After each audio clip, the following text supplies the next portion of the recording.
Halo Medikers. Morgan Simanjuntak merupakan satu dari 3 hakim yang ditunjuk untuk menangani kasus pembunuhan berencana terhadap Nofriansyah Yosua Huta Barat alias Brigadir J. Penunjukan Hakim Morgan bukan tanpa alasan. Sepak terjangnya dalam dunia hukum sudah tak diragukan lagi. Lantas seperti apa sosoknya? Mari kita bongkar.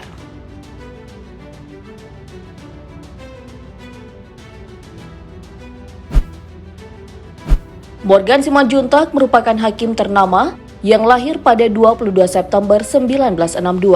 Hakim Morgan diketahui telah menyelesaikan pendidikan magister dan kini berada di golongan pembina utama dengan pangkat 4D. Rekam jejak Hakim Morgan di dalam dunia penegakan hukum cukup panjang. Misalnya saja pada tahun 2017 silam, Hakim Morgan pernah bertugas di Pengadilan Negeri Medan. Dirinya juga pernah bertugas di Pengadilan Negeri Tanjung Pinang dan Pengadilan Negeri Jakarta Selatan. Salah satu perkara yang pernah dirinya tangani adalah kasus pembunuhan pengusaha Softgun, Indra Gunawan alias Kuna.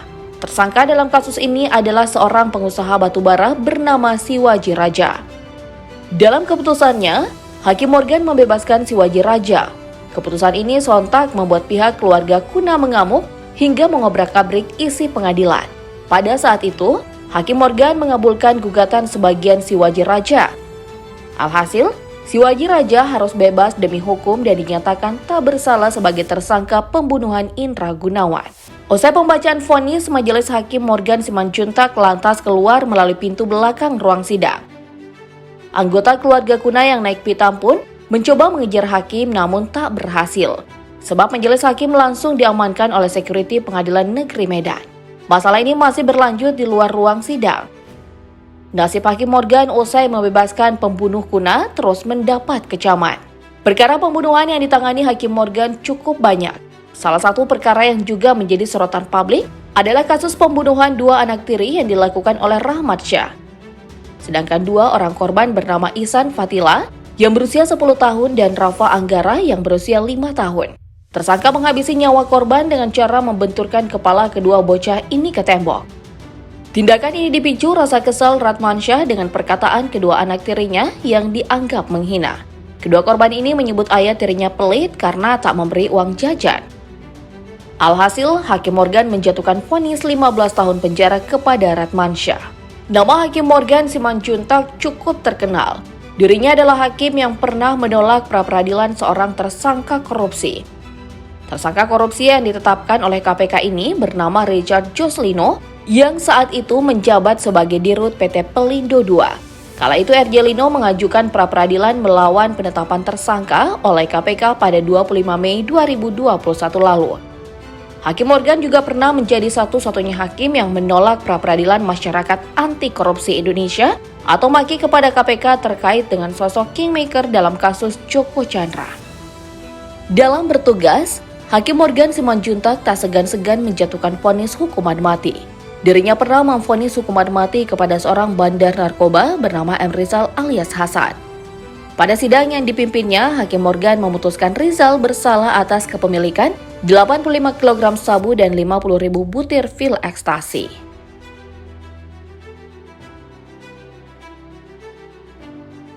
Dilansir dari laman lhkpnkpk.go.id, harta kekayaan Morgan Simanjuntak mencapai 3,9 miliar rupiah. Keseluruhan harta ini meliputi tanah dan bangunan, kendaraan, kas dan setara kas, serta harta lainnya. Hakim Morgan tercatat memiliki tanah dan bangunan di 9 lokasi yang tersebar di beberapa kota dan negara, seperti di kota Medan dan Timur Tengah Utara. Nilai tanah dan bangunan ini pun beragam, mulai dari 68 juta rupiah hingga 700 juta rupiah. Adapun total nilai keseluruhan tanah dan bangunan milik Hakim Morgan adalah 3 miliar rupiah. Di dalam laporan ini, Hakim Morgan Simanjuntak tercatat memiliki beberapa kendaraan. Di antaranya ada 2 buah motor Honda tahun 2007 dengan nilai 11 juta rupiah dan 8 juta rupiah. Mobil Toyota Innova tahun 2016 senilai 200 juta rupiah dan sebuah mobil Toyota Rush tahun 2016 senilai 175 juta rupiah.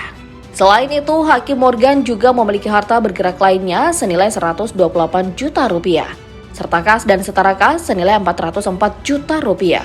Dengan demikian, total harta kekayaan Hakim Morgan Simanjuntak sebesar 3,9 miliar rupiah. Nama Hakim Morgan semakin terkenal semenjak dirinya bertugas menangani perkara pembunuhan berencana terhadap Nofriansyah Yosua Huta Barat alias Brigadir J. Hakim Morgan Simanjuntak ditunjuk sebagai anggota Majelis Hakim bersama Hakim Alimin Ribut Sujono. Sementara yang bertindak sebagai Hakim Ketua adalah Hakim Wahyu Iman Santoso. Dalam sidang yang menghadirkan asisten rumah tangga Ferdy Sambo bernama Susi, Hakim Morgan menilai kesaksian Susi penting didengarkan untuk menggali motif dibalik tindakan pembunuhan. Sayangnya, pernyataan Susi dinilai berbelit-belit dan cenderung berbeda dengan apa yang disampaikan di dalam berita acara pemeriksaan atau BAP.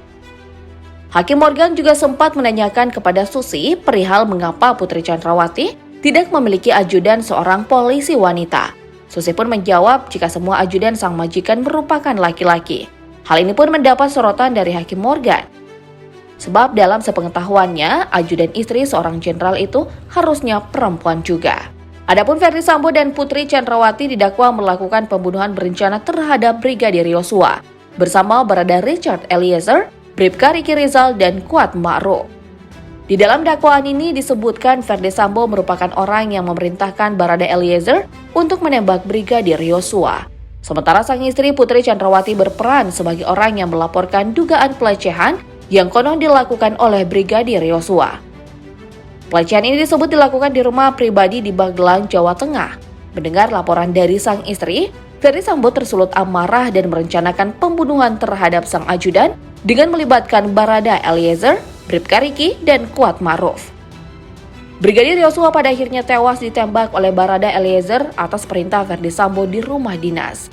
Beralamat di Kompleks Polri Duren 3, Jakarta Selatan, 8 Juli 2022. Lalu pada akhir Oktober 2022, Pengadilan Negeri Jakarta Selatan menerima pelimpahan berkas Ferdy Sambo dan tersangka lainnya dari Kejaksaan Negeri Jakarta Selatan. Dalam berkas dakwaan, 5 tersangka disangkakan melanggar pasal 340 KUHP, subsidiar pasal 338 KUHP Junto pasal 55 ayat 1 ke 1 KUHP, Junto pasal 56 ke 1 KUHP.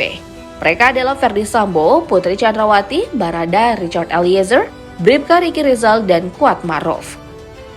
Sementara untuk kasus obstruction of justice, Ferdy Sambo, Brigjen Hendra Kurniawan, Kombes Agus Nurpatria, AKBP Arif Rahman, Kompol Baikuni Wibowo, Kompol Cuk Putranto, dan AKP Irfan Widianto dijerat dengan pasal 49 Junto pasal 33 dan pasal 48 ayat 1 Junto pasal 32 ayat 1 nomor 19 tahun 2016 Undang-Undang ITE. Selain itu mereka juga dijerat pasal 55 ayat 1 dan pasal 221 ayat 1 kedua dan pasal 233 KUHP.